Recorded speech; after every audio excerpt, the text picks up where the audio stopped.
Hello, welcome back to the channel. You'll see no comic book. I'm going to show you a comic book in a minute. But before I do that, I want to just preface this talk with a little disclaimer. I'm feeling rotten. I've had a rough week. I've not felt well. I've had, I don't know, man flu, whatever. So I've been laid out all week, and it's given me time to think. I'll keep watching YouTube videos and stuff talking about the American comics industry and comics in general, the AI art invasion, what's happening in the future of comics, sales declining.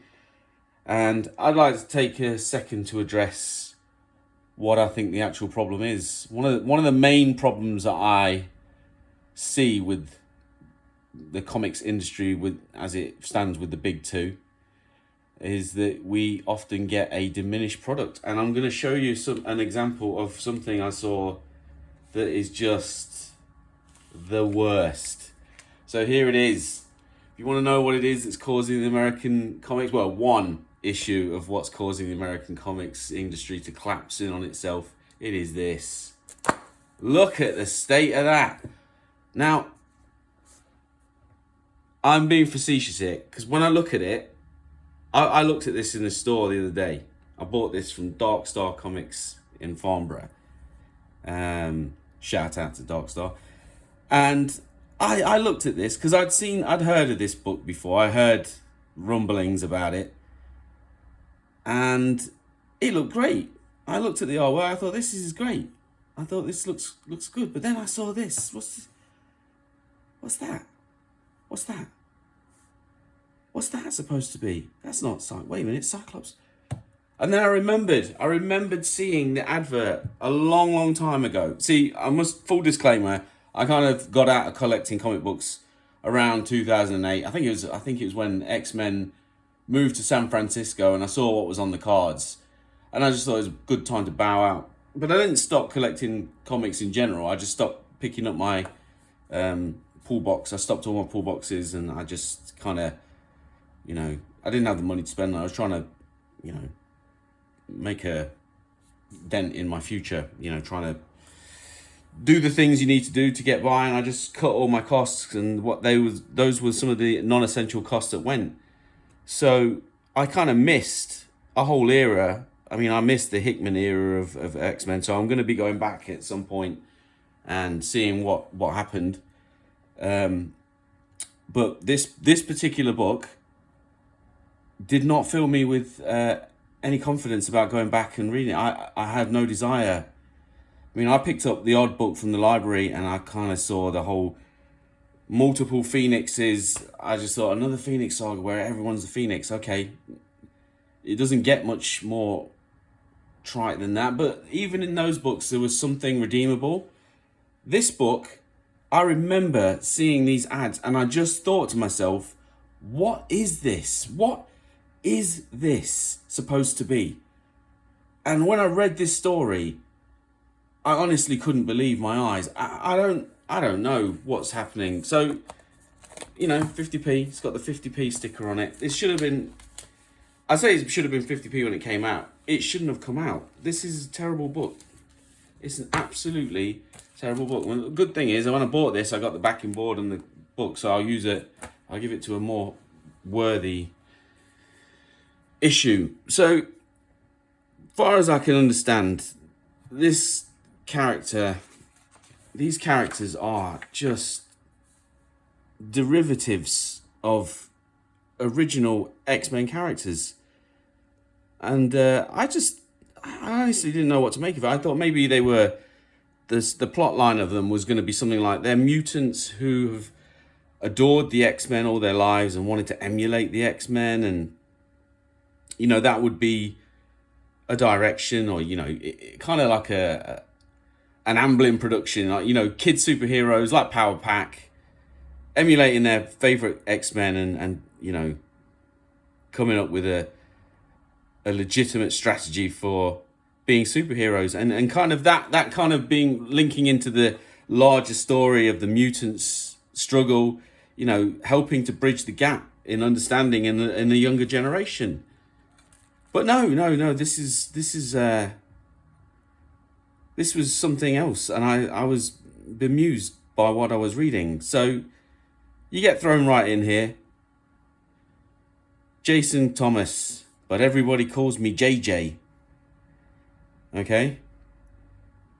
I mean, it's the first, Stan Lee's old adage of every book is someone's first. I mean, you pick this up and you could be forgiven for thinking that you got something that's going to be coherent and logical, but immediately thrown into action that just doesn't make any sense. You don't know who these people are. And even in the wider context of the X-Men, you wouldn't understand who these people are. So JJ is a superhero, and we can only assume this lad here is JJ. Originally, I thought this was JJ, but I don't know. But then we see that's Benny. I'm just not reading it right. Anyway, we're thrown into the midst of a fight. We see something happening. We don't know anything about who's who. And yeah, it's just a weird start to a book. And if the first thing and the derivative Gambit, Archangel, Nightcrawler, and Cyclops weren't something to kind of concern you, then you've got panel layouts and dialogue balloons everywhere that kind of don't make sense. Now, is this mutant power to split into 3 people? Because I don't know if it is. I know nothing. I'm trying to find a way to grab onto something in this book. I'm assuming this is almost like a manga type thing, a funny animated conversation he's having with himself. And so by illustrating 3 people, that they were indicating that he's conflicted, but it doesn't read that way. It doesn't make sense. And then we're talking, then it switches to someone inside the building. It doesn't flow. We move locations from this panel to this panel, and then he's here upside down, hanging off this panel, as indicated by this. And then, is he teleporting? I'm assuming his abilities to teleport. So it stands to reason he could possibly have teleported into this scene, and he's here, and he's seeing this, but we're seeing it from this angle. I don't know, maybe that's confusing. And obviously he's hanging upside down there, so the continuation of this scene is he's hanging from the panel itself. I guess I don't know whether this is the artist or the writer that's trying to be clever, but it doesn't read well. And then we get a half lackluster logo. Okay, and now the Krakoan embassy. Now, I've heard a bit about Krakoa. I understand what the concept of it is, and that it's destroying the stakes of the books, the X books, and you need $100,000 per month to catch up to date with what's actually happening. And so I'm familiar with Krakoa. It's not like I'm a complete novice to this idea, but yeah. Anyway, so now we've got a Krakoan embassy, and I'm confused that the people they're fighting are obviously in the Krakoan embassy, so they're Krakoan, is what my initial response is. But again, we're kind of not, it's not really setting the scene. And I remember reading this the first time through and thinking, what the hell is happening? Excuse me. Anyway, the dialogue is dialogue. And then after that, here we go. This is your explanation. This is what Stan Lee meant when he said the first comic book is the first book you ever read. What he meant is that he needed an absolute fact sheet on every single character, and Secrets revealed. This is a very intimidating page to have to look at. So, mutants around the world have flocked to the island nation of Krakoa. Safety and security and be part of the mutant society. Back in New York City, new teen vigilantes, children of the atom, dream of becoming mutants and joining their heroes, the X-Men on Krakoa. One among them has secretly started to exhibit traits of a mutant, Carmen, aka Gimmick. Okay. So, they are essentially humans that want to be mutants. I mean, what the hell is that? What? This is the problem with the way that the comics industry has gone. We're playing with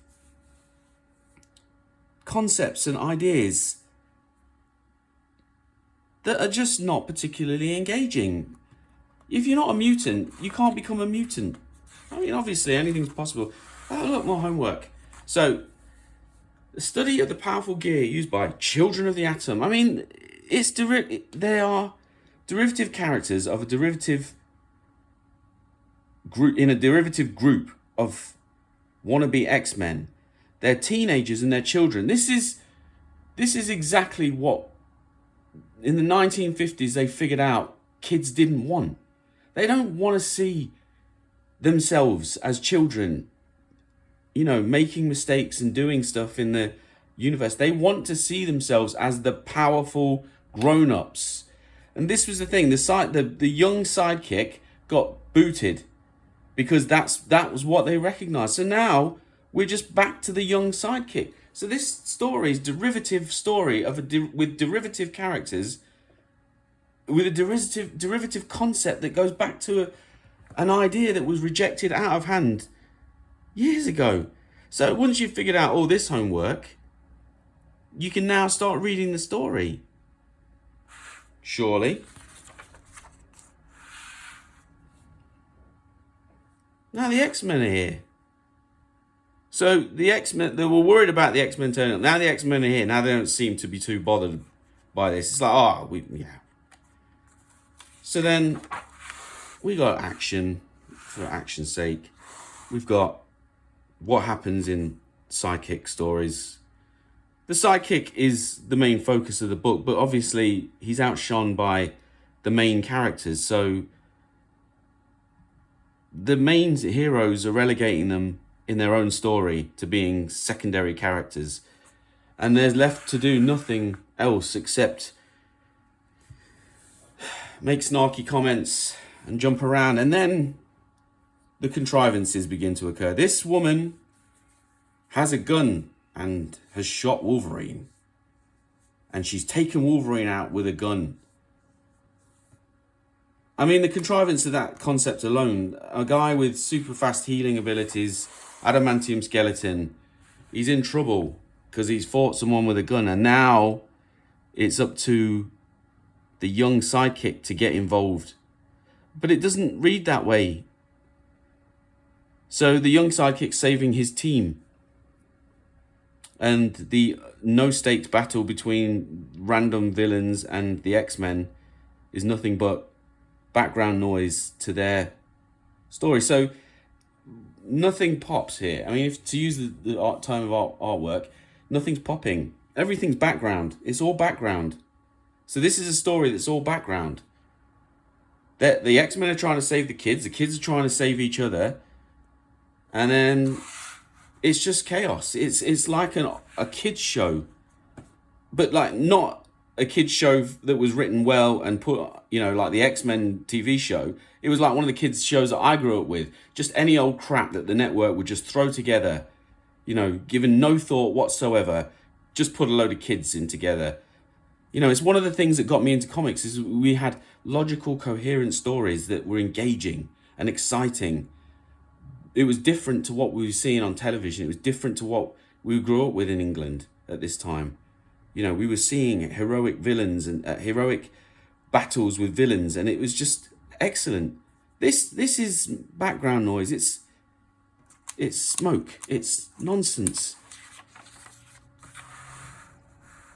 And so anyway, we continue on with this charade of a story. So Wolverine acts completely out of character,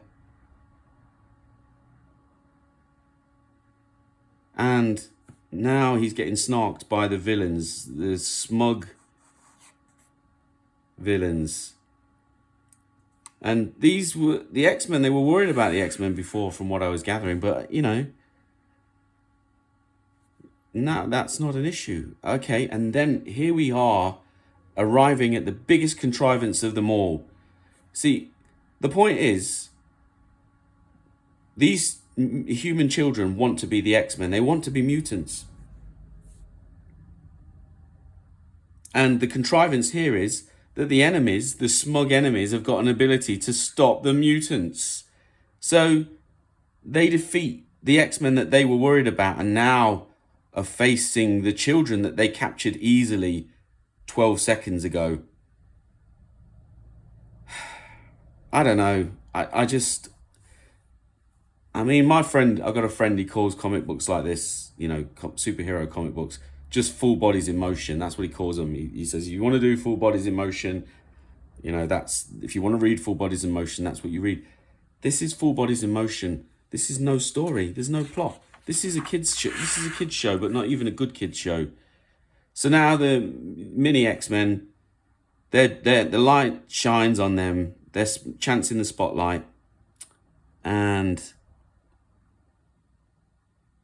it's, you guys are gross. Get a life, losers. And the hero, the villains who were snarky with the most powerful team in one of the most powerful teams in Marvel, is suddenly intimidated and confused by this group of children. It reads like a 1970s plot of Scooby-Doo. The kids have got the one up on the adults. I honestly, reading this was just painful. It was just painful to read. This is the sort of book I would have rejected out of hand. But it's bad enough that they've got sidekicks, teen sidekick, earning the respect of the main hero. We've got Nightcrawler and his teen sidekick.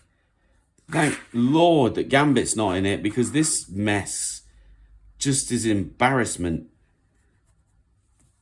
And so again, we just get lots of posing, lots of standing, lots of flashing, and nothing's happened. In 4 or 5 pages of an action sequence, nothing has happened. They're still standing on opposite sides of the room. And then it's over. And again, I have to ask, is this intentional? Is there something? This book doesn't make sense. And so I would just submit that this is the reason that people are thinking that the comic book industry is dying. I don't care about if it's woke. I don't care about the obvious parallels that they're going for in this book, which is just nothing but social engineering. It's they're obviously trans mutants.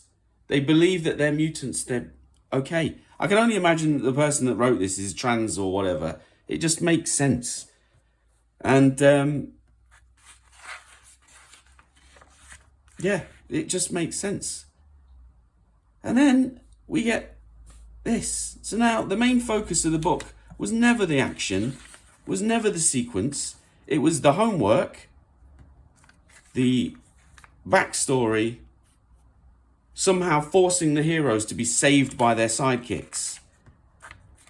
And then somehow we get to bathroom scenes of scantily clad teenagers talking about their feelings, which is, I feel, what this book was really always about.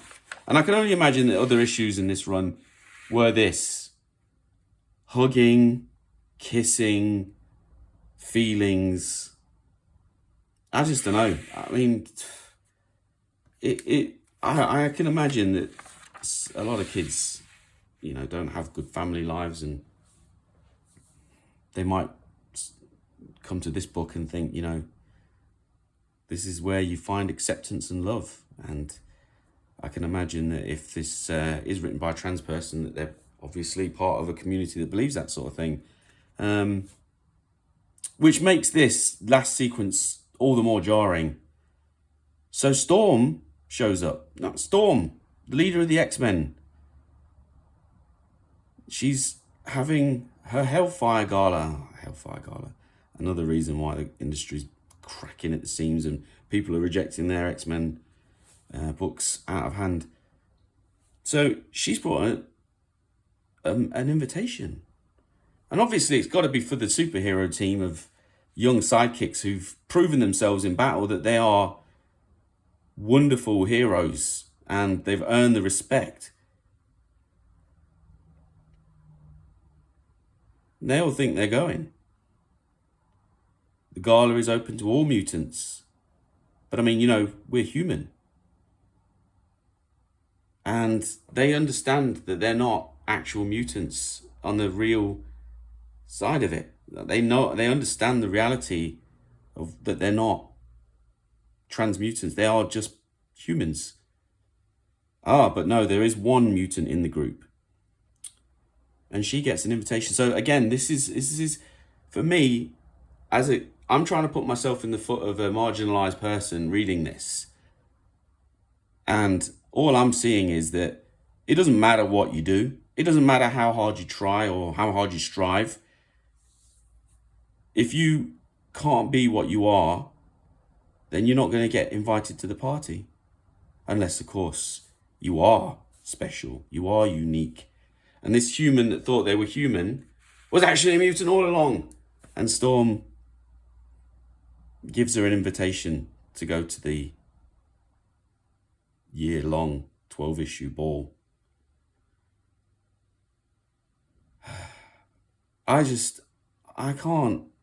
My head can't get around this at all. I don't understand it. And I've tried. And I just think maybe I'm just completely out of the loop. But again, when I read stuff like this, I just think, thank the Lord I don't collect this stuff anymore. I mean, look there, you've got your reading list, your homework list. Anyway.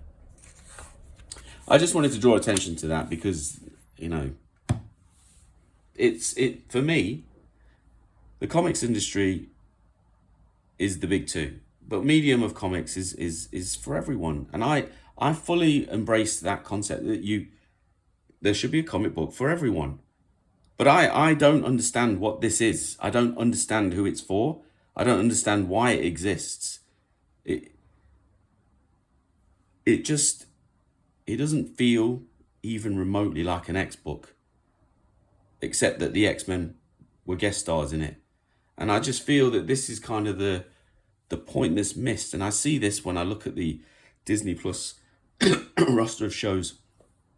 I see this mission creep, this vague shift in paradigm, and I just can't understand it. I don't really understand it. So I would say whatever's happening in the comics industry is probably related to this issue. What is this? Who is this for? And I just wanted to bring that up. I don't want to have a negative channel that tears down other authors and creators.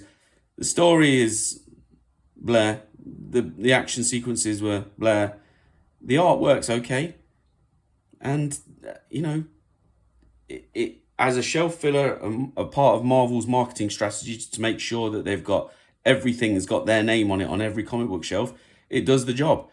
But I have to ask, what is the point of this?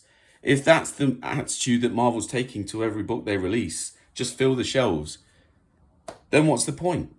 It's not killing the industry, it's just killing the expectation of what you're going to get when you open a comic book up. And that's just sad. That's a sad thing to do. So anyway, I'm just saying, Children of the Atom, if you're going back and reading back issues, skip these ones.